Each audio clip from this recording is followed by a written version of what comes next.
नाज़रीन, अमरीकी सदर डोनाल्ड ट्रंप की पॉलिसीज जो हैं वो तमाम लोगों की अक्ल व शऊर से बालातर है। एक तरफ तो ईरान को यूरेनियम जो है वो पैदा करने पर और एटमी हथियारों की ग्रेडिंग तक अफज़ुदा यूरेनियम के पहुंचने पर ईरान पे हमले शुरू किए जा रहे हैं और तबाही मचाई जा रही है। एक के बाद एक अटैक किया जा रहा है। 11 दिन हो गए मुसलसल ईरान के ऊपर बमबारी करते हुए, लेकिन दूसरी तरफ एक और अरब मुल्क को एटमी हथियार जो है वो बनाने के लिए यूरेनियम अफज़ुदा करने की खुद से इजाजत दे दी गई है। इसकी तमाम तर डिटेल आपके साथ शेयर करेंगे। जबकि नाज़रीन, ईरान पर हमलों के लिए एक और मुल्क जो है वो भी मैदान में आ गया है। बमबार तैयारे ईरान पर जो है वो बमबारी करने के लिए रवाना हो चुके हैं, जिसके बाद ईरान के लिए मजीद मसाइल खड़े होते हुए दिखाई दे रहे हैं। इसकी तमाम तर डिटेल्स भी आज के इस व्लॉग में आपके साथ हम शेयर करेंगे। मैं हूं डॉक्टर अली और आप देख रहे हैं मेरा फेसबुक और यूट्यूब चैनल। नाज़रीन, अगर आपने हमारे चैनल को सब्सक्राइब नहीं किया हुआ तो आपसे गुजारिश है काइंडली इसको सब्सक्राइब कर लें और बेल आइकन को जरूर दबा दें ताकि हमारी आने वाली वीडियो सबसे पहले आप तक पहुंच सकें। नाज़रीन, हम आपके शुक्रगुजार हैं जो आप हमारे वीलॉग्स को देखने के लिए वक्त निकालते हैं और कमेंट सेक्शन में अपनी मोहब्बतों का इजहार भी करते हैं। नाज़रीन, इस वक्त सूरत हाल बड़ी खौफनाक होती जा रही है और खित्ते के अंदर इस वक्त जो ताकत का तवाज़ुन है वो बदलता जा रहा है।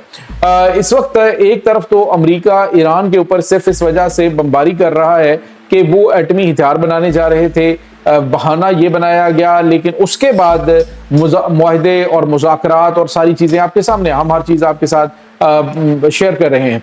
लेकिन अब क्या हुआ है कि मशरिक़ वस्ता के अंदर ही एक और अहम अरब मुल्क जो कि पाकिस्तान का अहम इत्तेहादी है, सऊदी अरब, सऊदी अरब को बाकायदा तौर पे नाज़रीन जोहरी जो ताकत है वो बनने की तरफ पहला कदम उठाने की इजाजत दे दी गई है। जी नाज़रीन, इस वक्त सऊदी अरब को शिद्दत से इस जंग के बाद अंदाजा हुआ है कि अगर वो सरवाइव करना चाहते हैं, अगर उनकी ये हुकूमत जो है उसको कायम रहना है तो उसके लिए उन्हें सख्त तरीन फैसले अपने दिफाई पैदावार के हवाले से करने होंगे। अभी नाज़रीन, खबर यह है कि चूंकि पहले तो ईरान और पाकिस्तान के दरमियान दिफाई सऊदी अरब और पाकिस्तान के दरमियान दिफाई मुआहदा मौजूद है, जिसके तहत जो सऊदी अरब है उसके पास समझ लें कि एटमी डेटर्स मौजूद है पाकिस्तान की शक्ल में कि सऊदी अरब पे हमला, पाकिस्तान पे हमला होगा, पाकिस्तान अपने जोहरी हथियार भी इस्तेमाल करेगा अगर सऊदी अरब के ऊपर हमला होता है, मुकामात मुकद्दसा को खतरा लाहक होता है। तो ऐसी सूरत में नाज़रीन, अब जो खबर हमारे पास सामने आ रही है वो ये है कि अमरीकी सदर डोनाल्ड ट्रंप ने ईरान को 30% जो यूरेनियम अफसूदगी की इजाजत दे दी है और इसको अमेरिका जो है एक मुआहदे के तहत ये एटमी जो जोहरी प्लांट है वो बनाएगा और उसके बाद एटमी साइट्स में ये 30% तक जो समझ लीजिए कि शहरी ज़रूरियात के लिए जो अफसुदा यूरेनियम है उसकी इजाज़त दे दी गई है। पहले तो ये बात डिस्कस हो रही थी, लेकिन आज बाकायदा तौर पे अमेरिका की जानिब से सऊदी अरब को यूरेनियम अफजुदा करने की इजाज़त दे दी गई है। नाज़रीन, ये एक नुक्ता आगाज़ होता है, जब आपको परमिशन मिल जाती है तो फिर आपके पास रास्ते जो है वो खुल जाते हैं। अब जब जो सऊदी अरब है उसके पास अहम तरीन इत्तेहादी पाकिस्तान मौजूद है और पाकिस्तान की जो उनके साथ ताउन है वो भी इस वक्त जारी है, तो ऐसे में एक बात तय है कि आने वाले वक्तों में जो सऊदी अरब है एक एटमी ताकत बनता हुआ दिखाई दे रहा है और अरब दुनिया के अंदर ये वाहिद एटमी ताकत होगी, याद रखिएगा। मोहम्मद बिन सलमान के बदलते हुए तेवर देखकर अमेरिका को अंदाजा हो गया कि अब खित्ते में उनका रहना नागुज़ीर यानी यूं समझ लीजिए कि नामुमकिन होता जा रहा है। ऐसे में उन्होंने सऊदी अरब को एक अपनी कस्टडी के अंदर एटमी पावर प्लांट जो है उसको चलाने और उसके बाद यूरेनियम अफजुदा करने की इजाज़त दे दी है। लेकिन नाज़रीन, आपको ये बताते चलें कि जैसे ही आपको बताया कि सऊदी अरब को ये अंदाज़ा हुआ है कि उनका दिफा बिल्कुल कमज़ोर है, तो उन्होंने पाकिस्तान के साथ दिफाई मुआहदा किया। अब वो तुर्की, पाकिस्तान और दीगर ममालिक के साथ मिल के जो अहम तरीन मामलात हैं दिफा के हवाले से वो करते हुए दिखाई दे रहे हैं। दिफाई इत्तेहाद भी इस्लामिक ब्लॉक का बनता हुआ दिखाई दे रहा है। ऐसे में अमेरिका ने कहा है कि इस सऊदी अरब को या इस इस्लामी इत्तेहाद को अपने हाथों से ना निकलने दिया जाए और इस सिलसिले में सऊदी अरब को इसकी परमिशन दे दी गई। नाज़रीन, सऊदी अरब किस तरह से खामोशी के साथ ये गेम डालेगा, ये मेरे ख्याल में किसी से ढकी छुपी बात नहीं है और इसमें कौन उनको गाइड करेगा, कौन सी जो मुश्किलात उसमें आएंगी, पाकिस्तान उसको किस तरह से जो है वो डील करेगा, ये बड़ा अहम है। नाज़रीन, यहाँ पे आपको ये बताते चलें कि आपने पहले भी देखा कि किस तरह से अमरीकी नाक के नीचे पाकिस्तान ने एटमी सलाहियत हासिल कर ली और अमेरिका को उसका अंदाजा ही नहीं हुआ था।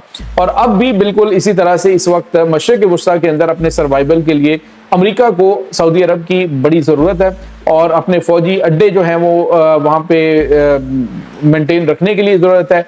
तो ऐसे में उनको परमिशन तो दे दी गई है और उसके ऊपर वर्क भी स्टार्ट हो जाएगा, लेकिन याद रखिएगा कि किसी वक्त भी कुछ गैर मामूली चीज़ें हो सकती हैं। इसके साथ ही नाज़रीन, एक और बड़ी खबर है, बरतानिया के नए वज़ीर आज़म ने आते ही जो सबसे पहला काम किया है, उन्होंने अमेरिका को ईरान पर हमलों के लिए अपने फौजी अड्डे देने का ऐलान कर दिया है। नाज़रीन, यहाँ पे आपको ये बताते चले, इससे पहले जो पॉलिसीज हैं कुछ और तरह की थी। अभी तक तो केस स्टार्मर जो है साबिक जो प्राइम मिनिस्टर, उन्होंने बाकायदा तौर पर इजाज़त नहीं दी थी कि यहाँ से वो तैयारे उड़ा के ले जा सकते हैं। लेकिन अभी नाज़रीन, जो B-1 लांसर्स हैं, B-1 बम्बार लांसर्स, ये इस वक्त बताया जा रहा है कि बरतानिया के फौजी अड्डों से उड़ चुके हैं और ईरान पर हमलों के लिए, कारपेट बमबारी के लिए इस वक्त इन तैयारों को लाया जा रहा है। ये बहुत गैर मामूली सूरत हाल है नाज़रीन के बरतानिया जो है वो अब इस जंग में कूद पड़ा है। जब बरतानिया कूदा तो डेफिनेटली जो ईरान है उसके इत्तेहादी जिसमें शुमाली कोरिया है, उन्होंने भी वार्निंग दी है कि अगर ग्राउंड ऑपरेशन ईरान के खिलाफ शुरू हुआ तो हम मैदान में आएंगे। तो अब ग्राउंड ऑपरेशन शुरू हो चुका है। जिस तरह से हमने आपको बताया कि जजीरा कशम के ऊपर अमेरिका ने कल रात अपनी अफवाज को उतारा है और उनके कमांडों की बड़ी तादाद मारी भी गई है। ये इतलात जो हैं वो इस वक्त आ रही हैं। अमेरिका के साबिक जो CIA के ऑफिसर हैं लैरी जॉनसन, उनकी जानिब से ये इंकशाफ किया गया है एक व्लॉग के अंदर। तो इसका मतलब ये है कि अब शुमाली कोरिया अगर लॉन्ग रेंज मिसाइल जो है वो ईरान को फराहम कर देता है तो ईरान जो है इन मिसाइलों को अमरीकी फौजी अड्डों पर यूरोप में, बरतानिया में बरसा सकता है। यहाँ तक कि नाज़रीन, अगर 15,000 रेंज वाले उनके पास बैलिस्टिक मिसाइल्स आ जाते हैं तो वो अमरीकी रियासतों तक को निशाना बना सकते हैं। और मेरे ख्याल में ये होने वाला है। ये बहुत गैर मामूली चीज़ है। चाइना और शुमाली कोरिया ये चाहेंगे कि अमेरिका को उसकी सरजमीन पे जवाब दिया जाए और उसके लिए वो कंधा इस्तेमाल करेंगे ईरान का। और ईरान को बहुत सारे मिसाइल हो सकते हैं, शुमाली कोरिया की बात हो और मिसाइल जो हैं वो चाइना से आ रहे हों। और आपको ये भी बताया कि अभी रिसेंटली कुछ गैर मामूली नकलो हरकत कार्गो तैयारों की हो रही है जो कि चाइना से जो है वो तेहरान पहुंच रहे हैं। तो इसमें कोई शक नहीं है कि कुछ ना कुछ गैर मामूली सूरत हाल इस वक्त हो रही है। और दूसरी तरफ आपको ये भी बताते चलें कि ये जो दीगर ममालिक हैं वो चाहते हैं कि डायरेक्टली अमेरिका के साथ इन्वॉल्व होने की बजाय इनको इतना ज़्यादा कमज़ोर कर दिया जाए, इसकी सुपर पावर को इस कदर जो है मल्टीपल महाजों के ऊपर इंगेज कर दिया जाए कि अमेरिका जो है वो इनके खिलाफ सर उठाने की कोशिश ही कभी ना करे। और यही कुछ नाज़रीन इस जंग के अंदर होने वाला है। मशरिक़ वुस्ता में अमेरिका को ये जो जंग है ये बहुत भारी पड़ने वाली है। मामलात इनके कंट्रोल से आहिस्ता आहिस्ता बाहर होते जाएंगे और यही इत्तेहादी जो इनको अड्डे दे रहे हैं, एक दो मिसाइल पड़े तो ये अड्डे बंद कर देंगे। ये नाज़रीन इस वक्त ताज़ा तरीन अपडेट्स हैं। इस तमाम सूरत हाल के बारे में आपका क्या कहना है, कमेंट सेक्शन में अपने ख्यालात का इजहार ज़रूर कीजिएगा।